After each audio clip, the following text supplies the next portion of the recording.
శ్రీ గురుభ్యో నమః. శ్రీమాత్రే నమః. మా భక్తి టీవీని ప్రోత్సహిస్తున్నటువంటి మా ప్రేక్షకులందరికీ ధన్యవాదాలు తెలియజేస్తూ, మా రావినూతన భక్తిని ఛానల్ని ప్రోత్సహించండి అని చెప్పి మరి ఒకసారి కృతజ్ఞతాపూర్వక అభినందనలు తెలియజేస్తూ వేడుకుంటున్నాము. వారఫలాలు, ఇక మిగతా గ్రహస్థితుల యొక్క మార్పులు ఉన్నప్పుడు చెప్పేటటువంటి స్పెషల్ ఎపిసోడ్స్, అలాగే ఛానల్లో డివోషనల్కి సంబంధించినవి, ఇతరత్ర వీడియోలన్నీ వేస్తూ ఉంటాం. మేము ప్రజలందరూ ఆదరిస్తున్నారు, కానీ చూసిన ప్రతివారు సబ్స్క్రైబ్ చేసుకోవాల్సిందిగా సూచన చేస్తున్నాను. కొంతమంది మాత్రమే చూస్తూ ఉన్నారు. దయచేసి ప్రతి ఒక్కరూ మా ఛానల్ అభివృద్ధికి మాకు తోడ్పడవలసిందిగా కోరుకుంటున్నాము. ధన్యవాదాలు. 26 జనవరి 2025 నుంచి 1 ఫిబ్రవరి 2025 వరకు గల కాలానికి ఈ వారపు రాశి ఫలితాలు ఏ విధంగా ఉన్నాయి, ద్వాదశ రాశుల వారికి గ్రహస్థితులు ఏ విధంగా ఉన్నాయి, గ్రహాల యొక్క దృష్టులు ఏ విధంగా ఉన్నాయి, వాటి ఫలితాలు ఏ విధంగా ఉంటున్నాయి, మనం ఇప్పుడు తెలియచెప్పుకుందాం. వృషభంలో గురువు గారి యొక్క వక్రించిన స్థితి, అలాగే కుజుని యొక్క వక్రత మిథున రాశిలో ఉంది. కేతువు గారి సంచారము కన్య రాశిలో ఉంది. చంద్రుని యొక్క స్థితి తన యొక్క నీచ రాశి అయినటువంటి వృశ్చిక రాశిలో ఉన్నది. ఇక రవి బుధుల యొక్క స్థితి మకర రాశిలో ఉంది. శని శుక్రులు ఇద్దరు కలిసి కుంభరాశిలో సంచరిస్తూ ఉన్నారు. రాహు గారి యొక్క స్థితి మీన రాశిలో ఉంటూ ఉండగా, వారాంతానికి 1 ఫిబ్రవరి వచ్చే నాటికి చంద్రుని యొక్క స్థితి శని గారితో కలిసి కుంభరాశిలో ఉన్నారు. వారు వృశ్చిక రాశి నుంచి కుంభరాశికి వచ్చున్నారు. ఇక శుక్రాచార్యుల వారు కుంభరాశి నుంచి మీన రాశికి వచ్చున్నారు. ఇక గ్రహ సమ్మేళనాల యొక్క ఫలితాలు ఏమిటి అనేది తీసుకున్నట్టయితే, శుక్ర రాహుల యొక్క కలయిక అంత మంచిది కాదు. ఇది భార్యాభర్తల యొక్క అన్యోన్యతని దెబ్బతీస్తుంది, ప్రేమికుల యొక్క అన్యోన్యతని దెబ్బతీస్తుంది, వివాహ జీవితంలో ఆటంకాలను ఇస్తుంది. అలాగే కళాత్మకమైనటువంటి వ్యాపార వ్యవహారాలు ఉన్న వారికి కూడా కొంత ఇబ్బందికరమైన పరిస్థితి ఉంటుంది. ఇలా అన్యోన్యత ఎక్కడుందో అక్కడ దెబ్బతినే విధంగా, ఆప్యాయతలు, ఆదరణలు, ప్రేమలు, అభిమానాలు ఎక్కడున్నాయో అక్కడ అవి కొంచెం దెబ్బతినే విధంగా ఈ శుక్రాచార్యుల వారిని రాహు గారు చెడగొడతారు. కాబట్టి శుక్రగ్రహ స్తోత్రాలు చేసుకోవాల్సిందిగా సూచన చేస్తున్నాను. ఇక శని శుక్రుల కలయిక కూడా వైవాహిక జీవితంలో చిన్నపాటి ఇబ్బందుల్ని సూచిస్తూ ఉంటుంది.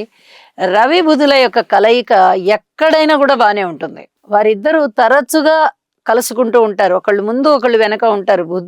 భూమికి దగ్గరగా ఉండేటటువంటి గ్రహాలు కాబట్టి ఈ 2 గ్రహాలు తరచుగా ఒకే రాశిలో కలుసుకోవడం కానీ, లేదా 10 డిగ్రీల వ్యవధానంతో పక్కపక్క రాశుల్లో ఉండడం కానీ కూడా జరుగుతూ ఉంటుంది.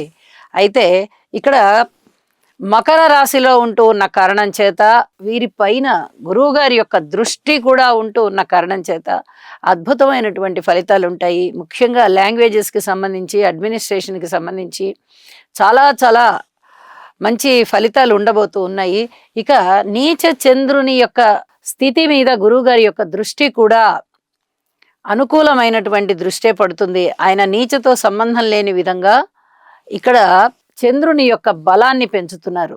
అంటే మనస్సుకారకుడు చంద్రుడు కాబట్టి ఆ మనోబలం దెబ్బతినకుండా కాస్త శుభకరమైన పరిణామాలని ఇస్తూ ఉంటారు. అలాగే కేతువు గారి మీద పంచమ దృష్టి విశేషం చేత ఆధ్యాత్మిక చింతనని బాగా పెంచడము, ప్రజలలో ఎక్కువ దైవభక్తి ఉండేటట్టుగా చేయడము చేస్తారు. గురువు గారి యొక్క ప్రధానమైనటువంటి లక్షణాలు ఈ రకంగా ఉంటూ ఉండగా, శని గారి యొక్క దశమ దృష్టి చంద్రుని మీద పడుతూ ఉంది. మానసిక ఒత్తిడిని విపరీతంగా పెంచుతుంది. ఇది తగ్గించుకోవడం కోసం యోగా చేయాలి అని చెప్పి సూచన చేస్తూ ఉన్నాను.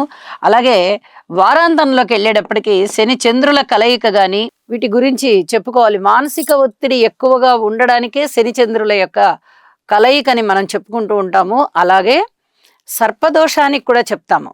అయితే ఈ గోచారంలో సర్పదోషాలు ఏర్పడి ఉన్నప్పుడు, జన్మజాతకంలో కూడా అలాంటి పరిస్థితులే ఉన్నట్లయితే కుజ రాహు స్తోత్రాలు, శని చంద్ర స్తోత్రాలు పఠించవలసిందిగా సూచన చేస్తూ ఉన్నాను.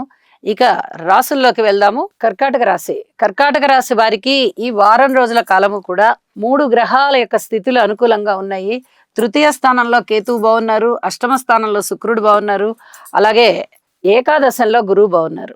మరి 3 గ్రహాల స్థితుల వల్ల మంచి ఎంతవరకు ఏ మేరకు జరుగుతుంది అంటే, ఈ 3 కూడా అద్భుతమైన గ్రహాలే కాబట్టి, మంచి జరగడంలో ఎటువంటి వెనకడుగు ఉండదు. ఖచ్చితంగా మంచి జరుగుతుంది. అన్నదమ్ముల సహాయ సహకారాలు చాలా చాలా బావుంటాయి. మీకు ఒకంత జ్ఞానం పెరిగేటటువంటి సమయం అని చెప్పొచ్చు. అంటే జ్ఞానం ఎప్పుడుకప్పుడు పెరుగుతూ ఉంటుంది. ఒక్కొక్క దశలో ఒక్కొక్క విధంగా పెరుగుతుంది. అలాంటి విధంగా ఇక్కడ వైరాగ్యం పెరగడం గాని, లేదా భక్తి జ్ఞానాలు పెరగడం గాని, ఏదో విధంగా మీకు బాగా పూర్తిగా పరిపూర్ణత వచ్చేటటువంటి పరిస్థితి కనిపిస్తోంది. అలాగే కుటుంబంలో అనేక రకాలుగా ఐకమత్యం ఉంటుంది. ఇన్నాళ్ళు కొంత ఇబ్బందులు పడుతూ వచ్చారు. ఇప్పుడు కాస్త పర్వాలేదు, ఇబ్బందులు తగ్గుతున్నాయి అనే విధంగా గ్రహస్థితులు ఉన్నాయి అని చెప్పి తెలియజెప్పడం జరుగుతోంది. మాతృవర్గ రీత్యా బాగుంది. సంతాన రీత్యా కూడా మీరు ఓర్పు కలిగి ఉండవలసిన పరిస్థితి కనిపిస్తోంది. ఇంకా పూర్తిగా సత్ఫలితాలు ఇవ్వదు కానీ కొంతవరకు పర్వాలేదు అని చెప్పి తెలియజెప్పడం జరుగుతోంది. ఇక ఏదైనా రుణాల విషయంలో మీకు రుణాలు కావాలి అనేటటువంటి ప్రసక్తి లేకుండానే మీకు ధన ఆదాయమే పెరిగే విధంగా ఉంది అని చెప్పి తెలియచెప్పడం జరుగుతోంది. ఇక వివాహాది శుభకార్యాల విషయంలో ఇంకా ఏమన్నా ఫలితాలు ఉన్నాయా అంటే, వివాహాది శుభకార్యాల విషయంలో మీరు చేస్తూ ఉన్నటువంటి ప్రయత్నాలు సత్ఫలితాలను ఇస్తాయి. ఇది చాలా చాలా చెప్పదగినటువంటి సూచనగా తెలియచేస్తూ ఉన్నాను. అష్టమ స్థానంలో శనిగారి యొక్క సంచారం కారణం చేత పూర్తిగా అన్ని పనులు దూసుకొని పోతాయి, విజయపథంలో మీరు ఉంటారు అని చెప్పలేము కానీ కొంతవరకు పర్వాలేదు, అనుకూలమైనటువంటి ఫలితాలు వస్తున్నాయి అని చెప్పి తెలియజెప్పడం జరుగుతోంది. ఇక అనుకోని విధంగా లాభాలు ఉన్నాయి. ఇంతవరకు చాలా చాలా బాగుంది. ఇక జాగ్రత్తల అంశానికి వచ్చినట్టయితే, ఉద్యోగ జీవితంలో జాగ్రత్తగా ఉండండి. పితృవర్గ రీత్యా కూడా చిన్నపాటి జాగ్రత్తలు తీసుకోండి. ఏదైనా పితృవర్గ రీత్యా అనారోగ్యాలు ఉన్నట్టయితే వారికి ధైర్యం చెప్పడమో, వారికి ఔషధ సేవ చేయడమో, లేదా వారికి శారీరకమైనటువంటి సహాయ సహకారాలు ఏమన్నా అందించాలా, మనము ఒక స్టిక్ అయిపోవాలి వాళ్ళకి, అంత విధంగా గనక వాళ్ళకి ఆసరా అయినట్లయితే చాలా వరకు మీకు ప్రశాంతమైన జీవితం ఉంటుంది అని చెప్పి తెలియచెప్పడం జరుగుతోంది. కార్మికులు, కర్షకులు, నేత పనివారు, చేతి వృత్తుల వారు ఇంకా కొంచెం కష్టపడవలసిన కాలంగా కనిపిస్తూ ఉన్నది. ఇక విద్యార్థుల విషయంలో కూడా కొంత అదివరకటి కన్నా కొంత మంచి మార్పు వచ్చిందని చెప్పి తెలియచెప్పడం జరుగుతోంది. చంద్ర శుక్రుల యొక్క మార్పు కారణం చేత మీరు విలువైనటువంటి ఆభరణాలు కొనగలుగుతారు, వాటిని భద్రపరచగలుగుతారు, వాటిని మీరు చాలా చక్కగా ఒక సంతృప్తికి లోనవుతారు వాటి వల్ల. ఇది కూడా చాలా చెప్పదగినటువంటి సమాచారం అని చెప్పి తెలియజేయచ్చు. రాజకీయంగా చాలా బాగుంది. పబ్లిక్ రిలేషన్స్ కూడా చాలా బాగున్నాయి. మీకు మంచి కీర్తి ప్రతిష్టలు వచ్చేటటువంటి కాలంగా తెలియచెప్పడం జరుగుతోంది. ఇలా చాలా విషయాలలో అనుకూలమైన ఫలితాలు ఉంటూ ఉన్న కారణం చేత శనిగారికి తైలాభిషేకం చేయించండి. అలాగే మీరు నవగ్రహ స్తోత్ర పారాయణ చేయండి. మీకు మరింతగా బాగుంటుంది అని చెప్పి తెలియజేస్తూ శుభం.